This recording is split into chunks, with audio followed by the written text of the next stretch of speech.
All right, so I wanted to come here and sound off on this and just give you guys my 2 cents for documentation purposes, right? Because we got to document the overall scope of this fight game that we love oh so much here on True School Sports. Because in the welterweight division is very much in a transitional phase. A lot of people say it's a weak division, and fair play to them, they should. It's not the strongest it's ever been, to put it lightly. But in this post Terrence Crawford, post Errol Spence era of the welterweight division, you got a lot of interesting scenarios, right? And one of the interesting things happening in the division right now is you got Romero, right, who is the WBA champion. He did also beat Ryan Garcia, right? And Rolly's actually, for all the jokes people make about Rolly, he's validated himself with that win, or at least he should have validated himself with that win. He's actually proven one of the things I've always said about him, which is, despite what people say about him, he's actually one of the most talented fighters in boxing, because he picked up boxing in his adolescent years, and he's beat Olympians. He's beat top guys, or at least a top guy, and Ryan Garcia, guys that have been boxing their whole life, right? And so it actually shows you the talent that this kid has, the fact that he was able to do things like that and beat guys like Ryan Garcia, or even like early in his career when he beat Anthony Yiggett, who was an Olympian, and knocked him out. That's impressive to me, right? That being said, the WBA recently declared Rolly as the super champion, right? Which gives him like the highest standing possible, which then freed up you could say, the standard version of the title, which, and I gotta highlight this, it led to Jack Catterall fighting Shakram Giyashev for the somewhat vacant title, right? Because Giyashev is one of those, Giyashev is one of those fighters that's in the who needs him club. He's not an exciting fighter, right? He's doesn't speak a ton of English.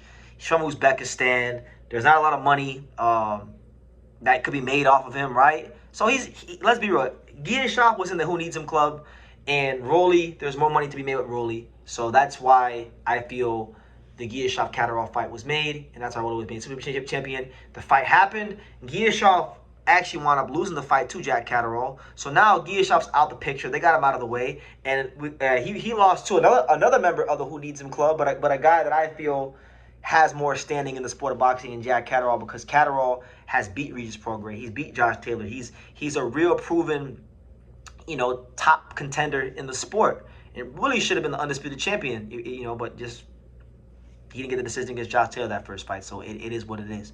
But he's beating some good fighters. He's beating some names, right? So Catterall is now the guy that is supposed to get his shot at Rolly, right? And I'm gonna give y'all a bit of a True School Sports exclusive. I was down in Miami recently with the champ Angelo Leo, and I came across Rolly Romero, right? And I had a chance to speak to him about life and boxing and just all kinds of stuff, right? And he was a lot of people, when we were at in Miami, a lot of people recognized Rolly on the street. He was getting stopped a lot, and a lot of people asked him, when are you fighting again? Why haven't you fought? This, that, and the third. Rolly would tell him, hey, Devin Haney didn't want to fight me. He ducked me. Ryan Garcia didn't want to fight me. He ducked me. He mentioned so many names of guys that didn't fight him, that went another direction, right? And so I'm sitting here listening to say all this, people, and I say, hey, Rolly, what about, in the meantime, what about fighting Jack Catterall, your actual mandatory? You're talking about things that aren't happening. You're complaining about things that aren't happening. Why don't you fight a guy that would definitely fight you in Jack Catterall? He's your mandatory. You can beat him, get him out the way. Rolly pretty much told me, he said, look, do you really think me, Rolly Romero, cares about mandatories, right? And he said, learn from me. I will not be here forever. And that was that, So he was just saying, look, man, I'm not scared of Jack Catterall. Just the fight doesn't do anything for me. It doesn't do anything for boxing. But my thing is, and I'm very consistent about this, whether I think highly of the mandatories or not. I'm very consistent about this because I understand the origins of the concept of a mandatory, and I'm a big believer in fairness. And I know you could say, well, BT, life's not fair, live in reality. People have told me, well, BT, this boxing game, it's a money game, and it's not about fairness. And it's like, okay, that's cool, and I understand those things. I'm not an idiot. I'm quite smart when it comes to life. But just because things aren't fair, and I know life is unfair, it doesn't mean we stop fighting for those things. You understand? A lot of people have died for the right, especially in this country, to fight for what they believe in. And I believe in the path of the warrior. I believe that if a fighter goes through the process and beats the guys that the sanctioning bodies designate to make him the mandatory challenger, that fighter at some point in time should get his just due and fight. You know, what about Jack Catterall's hard work? What about his dedication to the sport and everything he's experienced in the gym, his blood, sweat, and tears? You know, I'm all for that. This is a guy that's fought Regis Prograis, beat him. Josh Taylor beat him. He sparred with Flair and Manny Pacquiao. So this isn't no bum. This is a good fighter. Catterall's a good fighter, even if he's not a big name, even if he's not a money fight. And I'm just fighting for that guy to get his shot, right? So I don't think, like, being honest, I don't think the WBA will actually give Catterall his shot. I think the WBA and Rolly have a great relationship to the point where, like, they're not going to make Rolly do anything that they feel they don't want him to do, right? And it's been reported out there on social media, and I was even, I knew this before it was reported on social media because I talked to Rolly myself. Rolly is supposedly going to be fighting Nestor Bravo on August 8th, and that'll be in the Zone. They were saying presumably at the Cosmo, but I'm not really sure about the date and the venue. That wasn't confirmed to me. I just know that as per the man himself, Nestor Bravo is the guy that they have locked in. Now, I like Nestor Bravo. I'm Puerto Rican. I was at his last fight. He fought on the undercard of Super Matias versus Dalton Smith, and it was a fun action fight. And I'm sure him versus Rolly will be a fun action fight. But let's state the obvious here. Nestor Bravo is not as big of a name as Jack Catterall, as crazy as that sounds, but he's not. That's number one. Number two, Nestor Bravo is not a legitimate 147-pounder. He's a 140-pounder, right? So this is the WBA letting Rolly do what he wants, and it's not right. And even though I like Rolly, and even though I'm all for Rolly getting whatever he wants out of the sport, because he's entitled to that, because I respect him. I respect all the fighters.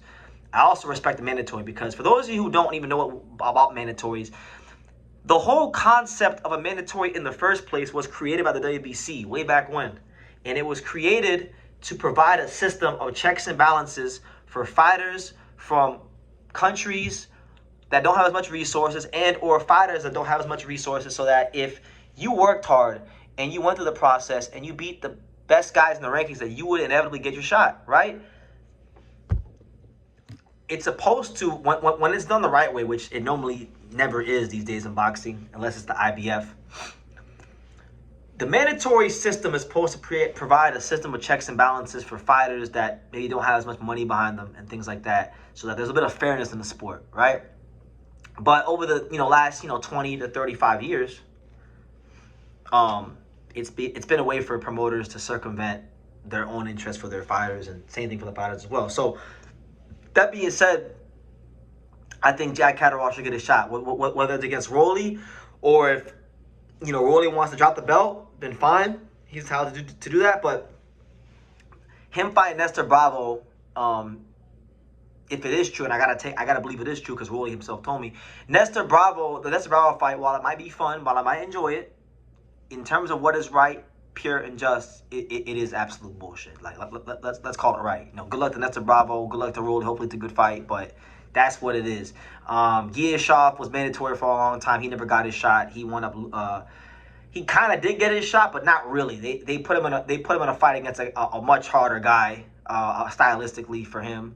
And I have a feeling that Rolly will not have to fight Jack Catterall. That's why the WBA will have to ultimately put Rolly as the super champion, because if they don't want a guy, and if they want certain things to happen, or if they want a guy to be, I'll just say it, protected a bit more, they make them the super champion. And that's what they're doing Rolly. So Rolly is going to stay there until, he can get a fight done with a guy like Ryan Garcia or Devin Haney or someone like that. And it is what it is. I understand the business, I understand the politics of it. I'm just hashing out my thoughts and fleshing out my thoughts, and just telling you guys where I'm coming from. It's no hate on Rolly. I quite like Rolly a lot as a person, and I love what's happened in his life in terms of getting closer to the Lord, and we talked about that as well when I seen Rolly. But I gotta do my job here and just be a little honest. That's what I think in terms of where we're at in the fight game, and we'll see what happens. Hopefully Jack Catterall can get a shot at some point. But if I'm to Jack Catterall, I'm telling you right now, I'm not telling you what I think, I'm telling you what I know. If you want a shot at Rolly, your team better be annoying.